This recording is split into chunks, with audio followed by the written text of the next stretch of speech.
السلام عليكم ورحمة الله وبركاته. هو الخوف ممكن يهدم بيوت؟ ممكن يهدم بيوت. اسمع مني بقى. رحمة بنت عندها 17 سنة، غواها شطنها، فتحت فيلم إباحي من تليفونها. فضول، غلطة ممكن، بس الغلط الحقيقي مش إنها فتحت الفيلم. الغلط الحقيقي كان في طريقة التعامل مع الموقف. الغلط الحقيقي كان في إنها ما كانتش عارفة إن الغلط ممكن يتصلح، وإنها ممكن تحكي، وإن أهلها ممكن يفهموها ويوعوها ويقوموها بدل ما تخاف منهم، على فرض إن أهلها عندهم الوعي الكافي للتعامل مع الأمور الحرجة. أحمد أخوها الصغير 10 سنين في 5 ابتدائي، دخل أوضتها من غير ما تاخد بالها، وقف عند الباب، شافها وهي بتتفرج على الفيلم الإباحي. ما كانش فاهم، بس كان عارف إنه لازم يقول لأبوها بحكم البراءة أو التربية أو الخوف. قال لها جملة بسيطة كانت بالنسبة له عادية، بس بالنسبة لها هي كانت كارثة: هقول لبابا. في اللحظة دي الدنيا اسودت في عينيها، قلبها دق بسرعة، وشها سخن، ركابها اتهزت. فكرت في رد فعل أبوها وأمها، فكرت في العقاب اللي ممكن تاخده، فكرت في العار، فكرت في إن الغلط بالنسبة لهم ما بيتصلحش، وإنها لو اتفضحت قدامهم حياتها كلها تتحطم. حاولت تتحايل عليه وتتوسله، لكنه كان مصر. ما فهمش إن الجملة اللي قالها كانت زي الحكم بالإعدام عليها، وإنها خلاص مش قادرة تشوف أي مخرج. مفيش غير إنه يسكت بأي طريقة، حتى لو كانت الطريقة دي هي الموت. يسكت ويسكت للأبد. مدت إيديها، مسكت التيشيرت اللي كان لابسه ولفته على رقبته، شدت بكل قوتها. في الأول أحمد كان بيقاوم، كان بيحاول يبعد إيديها، صوته كان عالي، بس بعدها بدأ صوته يضعف، وإيديه وقعت جنب جسمه، وعينيه قفلت. أحمد مات، أحمد مات. اللحظة اللي بعدها كانت أسوأ من الجريمة نفسها. كانت لحظة الصدمة، لحظة الإدراك، لحظة إن اللي حصل ملوش رجوع.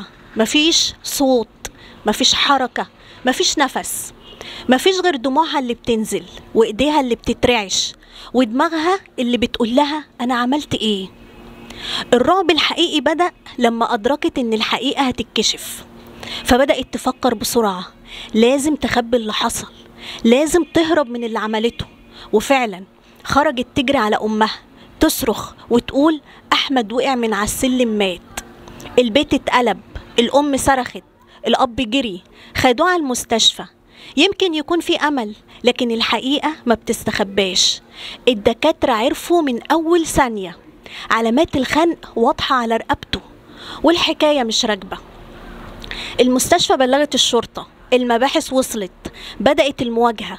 رحمة حاولت تكمل الكذبة، حاولت تقول إنها مش عارفة إيه اللي حصل، لكن تحت الضغط انهارت. قالت وهي بتعيط ودموعها بتنزل: أنا قتلته، بس كنت خايفة، كنت مرعوبة. اعترفت بكل حاجة، حكت عن خوفها، عن تهديد أحمد لحظة الغضب، عن لحظة الطيش، عن إحساسها إنها بتغرق ومش شايفة حل. وأخيرا بصوت بنت عارفة إن حياتها انتهت قالت: يا ريتني أموت ولا إن أبويا وأمي يشوفوني تاني. لكن هي لسه عايشة، بس هتموت كل يوم. عايشة بس الذنب هيقتلها كل لحظة. صورة أحمد مش هتفارقها، كل مرة تقفل عينيها هتشوفه، كل مرة تحاول تنام تفكر في السؤال اللي هيطاردها طول عمرها: ليه؟ وبعيدا بقى عن الجانب الأخلاقي، إزاي الإنسان ممكن يفكر يهرب من فضيحة يقوم يوقع نفسه في الفضيحة نفسها، وعليها جريمة بونص، والفضيحة تبقى فضيحتين؟ ده غير خراب الديار. التصرف غير منطقي من الناحية العقلانية.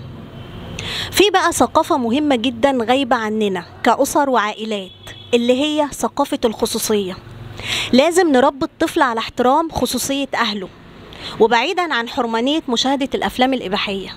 كان لازم الفتاة تأمن نفسها من حيث الخصوصية، وكان لازم يبقى عندها الوعي الكافي إنها تصارح الأهل أو ذوي الرأي ولو بطريقة غير مباشرة، بحيث إن المشكلة دي تنحل. إحنا بشر ومعرضين للميل بكل أشكاله، ومحدش كبير على الغلط، ولازم يبقى عندنا الوعي الكافي لمواجهة المشكلة وحلها قبل ما المشكلة تتفاقم. كان ممكن المشكلة دي تتطور بشكل آخر غير القتل، كان ممكن تتحول لعلاقة غير شرعية مع التوابع الكارثية للعلاقة الغير شرعية. رسالة بقى بوجهها لكل أب وأم: اوعى تفتكر انك لما تبخل على ولادك بوقتك انهم هيتربوا. لازم تديهم وقت كبير جدا جدا جدا للحوار. للأسف يا عزيزي التربية محتاجة وقت كبير فوق فوق فوق ما تتصور، وممكن يجي على وقت شغلك. هي دي طبيعة الحياة. لو مش عاجبك ما كنتش خلفت المساكين دول. انت خلفت وافتكرت ان كونهم في بيتك وعايشين بفلوسك ده كفيل انهم يتربوا. للأسف دي فكرة غبية وشيعة. واقول لك اوزنها بعقلك قبل ما تخطيها برجلك. اوزنها بعقلك قبل ما تخطيها برجلك. لو بتشوفنا من على الفيسبوك اعمل لنا لايك وشير، ولو بتشوفنا من على اليوتيوب اشترك في القناة وفعل زر الجرس. كنتم مع سارة نبيل، دمتم بخير، والسلام عليكم ورحمة الله وبركاته.